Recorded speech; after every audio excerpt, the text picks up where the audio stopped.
You ever stop and think about, like, where you lay your head at night? I mean, it's something we all need, right? A place to call home. Whether you're thinking about maybe making a move to Taiwan, already living there, or just curious about how the whole housing thing works in different parts of the world, well, you've landed in the right spot. Today, we're going deep, really deep, into a question that I think is on a lot of people's minds. Why does finding a place to rent in Taiwan, especially in those bustling cities, feel like such a budget buster? Yeah, no, it's a good question, and there's a lot to unpack there, for sure. I think in this deep dive, what we really want to get at is the why. Like, what are the fundamental reasons behind those rental costs? We're going to be looking at what kind of prices you're looking at, the economics of it all, the cultural factors, some of the kind of, I guess you could say, quirky things about rental apartments over there, and just how folks are adapting to this whole situation. I think you might be surprised by some of what we find. Oh, I'm sure I will be. And as we sort of wade through all of this, we're also going to be highlighting some, useful English terms, words that relate to housing in general. So even if you're not planning on heading to Taiwan anytime soon, you might just pick up some vocabulary that helps you understand rental markets anywhere. So why don't we start broad, big picture stuff. When someone's starting to look for a place to rent in Taiwan, what kind of monthly costs are we actually talking about in those big cities? So if you're zeroing in on those main urban centers, Taipei, Hsinchu, Taichung, even just a basic single-room place, what we typically call a studio apartment in English, Yeah. can take a pretty big bite out of your earnings. You're probably looking at, I'd say, 15,000 to over 25,000 new Taiwan dollars every month. And that's not even the ceiling in some cases. And just to clarify, when we talk about studio apartments, we're usually talking about one main room, that's your living room, your bedroom, all in one. They often have a little kitchenette tucked in there. And then a separate bathroom, usually pretty compact. Wow, that sounds like it could easily eat up a big chunk of someone's paycheck, especially if you're just starting out. What about down south? Is it a bit easier on the wallet down there? To a certain degree, yeah. When you look at cities further south, places like Taipei, Kaohsiung, the rental costs tend to be a bit more manageable. For a comparable small place, you might find something in the range of, 8,000 to 15,000 new Taiwan dollars each month. But, and this is important, even in those areas where it's generally considered more affordable, we're seeing those rental prices climb.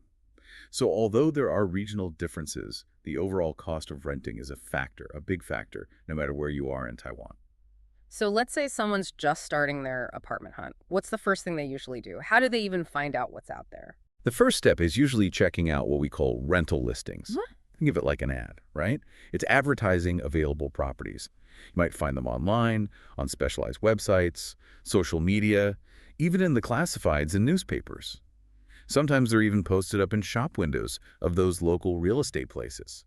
And it's pretty common for people to use a real estate agent, someone to help them find places, work out the details of the lease, and just kind of guide them through the whole process. If you do decide to use an agent, be ready to pay what's called an agent fee. It's a one-time charge for their services, usually a percentage of that first month's rent. Okay, that makes sense. So you found a rental listing, maybe with some help from an agent, something that catches your eye. What are some other key English terms someone needs to know when they're looking at a place? Well, furnished is a big one. If a place is listed as furnished, it means it comes with the basic furniture already there. A bed, a couch, or some chairs, maybe a table. That can be super helpful, especially if you're moving from far away or you don't want to go out and buy all that stuff right away. And then you've got to think about utilities, too. That's kind of a catch-all term for those essential services. Water, electricity, gas. Sometimes the cost of utilities is included in your monthly rent. That's what you pay the landlord every month for the right to live there. But more often than not, you're going to be paying for those utilities on your own, depending on how much you use. Last but not least, when you sign a lease, you're almost always going to have to put down a deposit. This is a chunk of money you give up front, kind of a security measure. The landlord holds on to it, and it's meant to cover any damage you might cause to the property beyond normal wear and tear, or in case you don't pay your rent like you're supposed to. But don't worry. If you stick to your lease agreement and leave the place in good condition, you should get that deposit back when you move out. Got it. So we've got the basic rental lingo down. But let's dig into that core question. Why is the monthly rent so high in Taiwan, especially in those desirable parts of the cities? Right, yeah. There are a bunch of factors all tangled up together here. One of the biggest, I'd say, is how deeply real estate is ingrained in Taiwanese culture as a primary investment. The rate of homeownership is crazy high, like 85%, something like that. And for many folks, owning a home isn't just about having a place to live. It's seen as a core way to build long-term financial security and wealth. It's kind of like how people in other countries might invest in the stock market.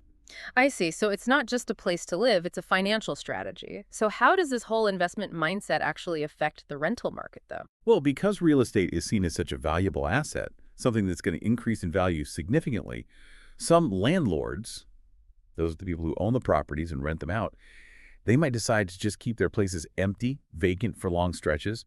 They're betting that the value will go way up over time, rather than renting it out for what might be considered more affordable prices right now. And this, of course, means there are fewer places available to rent. And basic economics tells us that when demand is high and supply dwindles, well, the prices for whatever's left, they go up. So this strong investment culture unintentionally ends up pushing up the monthly rent for people who are looking to rent, not buy. Right, that makes sense. If a lot of housing is being held back as an investment and not being rented out, of course there are fewer options and the prices go up. So what else is contributing to these high rental costs? Another big factor is the relative lack of government-supported public housing in Taiwan, especially compared to some other places that are super densely populated, places like Singapore or Hong Kong. They often have a lot more housing that's provided or subsidized by the government, giving people more affordable options. In Taiwan, though, the public housing sector is much smaller, and it can be pretty tough to qualify for. There are often long waiting lists. So that means most people who need to rent are stuck relying on private landlords and whatever the market dictates, which, as we've already talked about, tends to be on the pricey side. So basically, the lack of a strong public housing safety net puts more pressure on the private rental market and makes finding an affordable place even harder. So there isn't really a big push from the government to create more affordable housing and take some of the pressure off that private market. Not really, at least not to the same extent as some other, comparable economies. And because people are so dependent on the private sector, it leaves them more vulnerable to whatever's happening in the market. And then, if we zoom out and look at the bigger economic picture, there's another challenge. Wages. They just haven't been keeping up with the rising cost of living. Over the years, expenses in Taiwan, housing included, have been going up. But the average person's income, particularly for younger people entering the workforce, hasn't risen at the same rate. It creates a real financial squeeze where a bigger and bigger portion of your earnings is going toward monthly rent. It makes it feel like a huge burden, even if those rent numbers aren't the highest in the world overall. Finding affordable housing becomes a real struggle when your wages can't keep up with how expensive everything is getting. It's like you're on a treadmill, it keeps getting faster, but you can't keep up. So what about where people live? Does everyone being concentrated in certain areas play a role in pushing up prices? Oh yeah, absolutely. There's this huge demand for housing in those central areas of the big cities. That's because those are the spots that are close to everything important. You've got the MRT, that's their really efficient metro system, universities, big job centers, and all sorts of cool stuff to do. This urban overload, where you've got tons of people who all want to live in the same relatively small areas, it naturally creates a ton of competition for whatever living space is available. And as you can imagine, that competition drives those rental prices up in those super desirable locations. Basically, if you want to live in the heart of it all, expect to pay a premium. Okay, so we've talked about the money side of things, the economic factors that contribute to high rent. But now I'm really curious about those unique characteristics of the rental scene you mentioned before. What are some of the more, shall we say, unusual apartment setups someone might find in Taiwan? This is where it gets interesting, sometimes even a little strange. You see, because land is limited, there are a lot of older buildings, and people are incredibly creative about making the most of whatever living space they have. You end up with some rental situations in Taiwan that might seem, well, pretty out there if you're not used to them. Take rooftop apartments, for example. These are often metal structures built right on the roofs of existing buildings. Sometimes they're not even built with the proper permits, making them what we'd call illegal units. And while the monthly rent might be lower, they come with some serious downsides. They can get insanely hot in the summer and freezing cold in the winter because the insulation is usually pretty bad. And even more importantly, they might not meet basic safety standards, especially if there's a fire or an earthquake. Living in what's basically a metal box on top of a building, that does sound pretty extreme. What other kind of unconventional living arrangements are out there? Oh, you might also run into something called a windowless room. You guessed it, it's a room on the inside of a building with no windows to the outside world. They're often advertised as a cheaper option, but yeah, they can feel really claustrophobic, and not having natural light or fresh air can really get to you.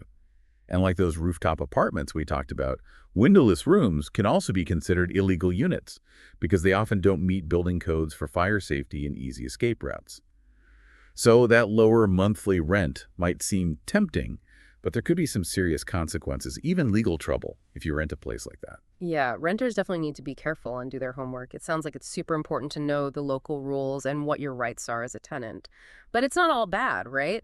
Are there any examples of, I don't know, innovative, clever ways that limited living space is being used? Absolutely. Yeah. Especially in those really packed urban areas like Taipei, you'll find a lot of well-designed compact apartments, or what people are starting to call micro apartments. They're tiny, yes, but they're designed to be super efficient. Every single little bit of space is used in a clever way. You might see things like beds that fold up into the wall, storage hidden away in all sorts of nooks and crannies, and kitchens and bathrooms combined into one small but functional space. It's all about making the most of every square inch. It's kind of like that tiny house trend, but adapted for a big city high-rise living. Yeah, there are definitely some similarities there. And then there's tiny bathrooms that are pretty common, where the shower's right over the toilet, often without even a curtain or anything separating them. It saves a ton of space, and it's really common in older buildings and smaller studio apartments. But it might take some getting used to if you've never encountered a setup like that before. I can imagine. It sounds like landlords are often trying to create as many rental units as they can within those existing buildings, especially in those areas near universities and right in the middle of the city. Exactly. You often see these older, larger homes that have been divided up into lots of smaller units Right. we call partitioned rooms. They take an original apartment and split it up, sometimes with thin walls that don't do much for soundproofing or privacy. You also have shared flats, which are sometimes called co-rented apartments or flat shares, where a bunch of people live together in a single apartment. They share common areas like the kitchen and living room, but they each have their own private bedroom. This kind of thing is super common near universities, to meet the housing needs of all the students. So with all these challenges, the high rent, the sometimes unusual living situations, how are people in Taiwan coping? How are they making it work? Well, the Taiwanese are known for being resourceful and adaptable. One thing that's really common is for young adults to live with their parents for longer than you might see in other cultures. It's a way for them to save a ton of money on rent and utilities, and it can give them a good financial base to start building their future. Yeah, makes sense. It's a way to get ahead financially before going out on your own and dealing with the full cost of living independently. What other strategies are people using? Another popular one is moving farther out from those expensive central areas of the cities. They might move to more affordable neighborhoods, even to cities nearby. Of course, this usually means a longer commute. That's the daily trip between home and work or school. You might see people choosing to live in New Taipei City, for example, or even Keelung, and then commuting into Taipei for work or classes at the university. They're basically trading that convenience of a short commute for lower rent. So it's a trade-off, shorter commute versus lower rent. Exactly. And we're also starting to see this trend of co-living spaces popping up. These are basically shared living spaces that are often designed to foster a sense of community. They'll have stylish common areas, shared kitchens, lounges, sometimes even co-working spaces. But while they can be really appealing for the community aspect and the convenience, they can also be pretty expensive. So they're not necessarily a solution for everyone who's looking for affordable housing.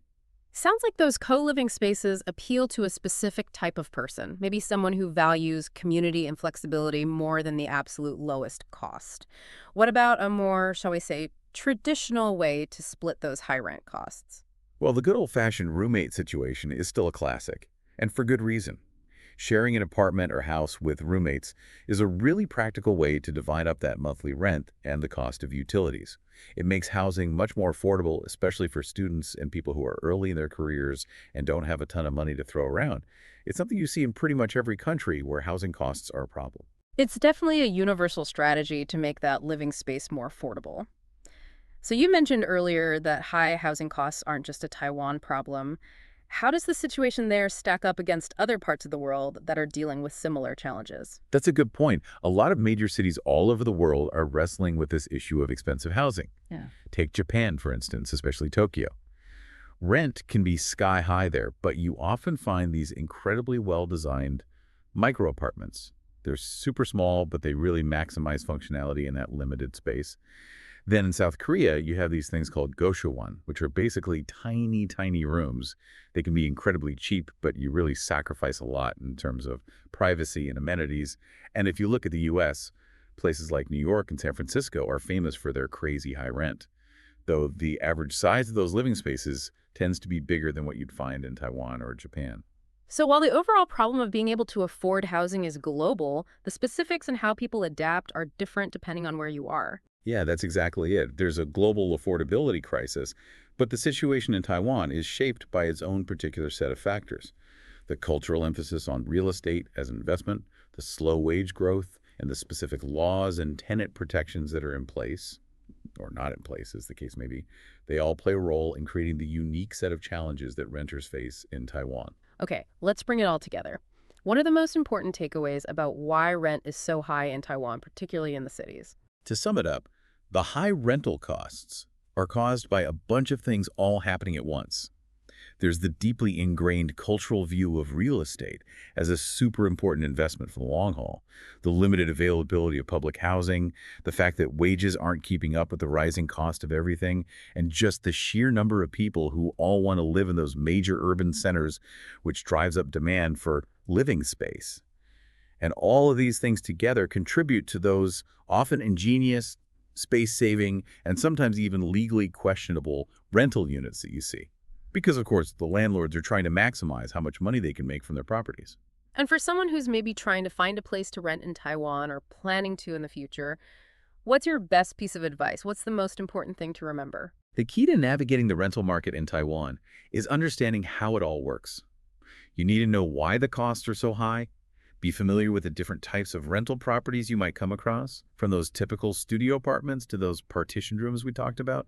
And it's really important to know the different strategies people use to manage those costs, like getting roommates or thinking about living farther away from the center of the city.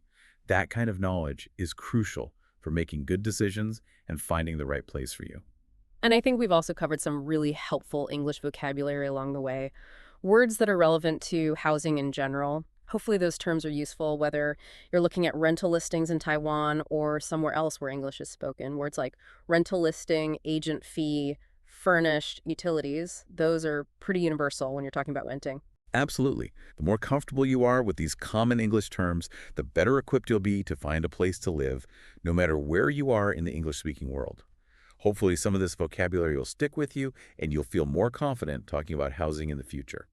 So as we wrap up this deep dive into the world of Taiwanese rentals, it really gets you thinking about the bigger picture. We know that affordable housing is a big problem all over the world, but each region has its own unique set of challenges and cultural norms.